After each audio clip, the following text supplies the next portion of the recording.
sono Roberto Corona, buonasera. Io vado circa 16 anni fa, ho fondato l'associazione Antessuoni, un po' per diversi motivi, perché in qualche modo volevamo occuparci di antropologia musicale a 360 gradi. Quindi, sotto questo aspetto, abbiamo realizzato dei festival, abbiamo prodotto dei documentari e poi abbiamo realizzato delle piccole rassegne cinematografiche.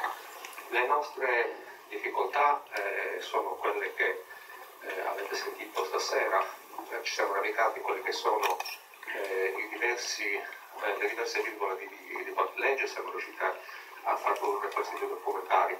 Quando si è accorto l'assessore ha tolto praticamente quelle virgole, dopodiché non è stato più possibile.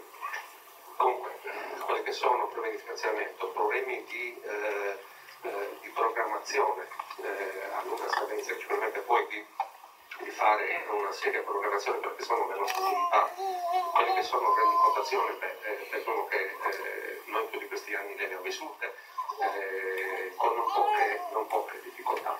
Non mi nascondo che oggi come oggi, quest'anno siamo fermi, cioè non possiamo praticamente fare niente perché soldi non ce ne sono, non riusciamo a capire che cosa dovrà fare questa giunta e quale, se ci saranno poi in qualche modo dei finanziamenti per tutti, mi trovo completamente spaesato.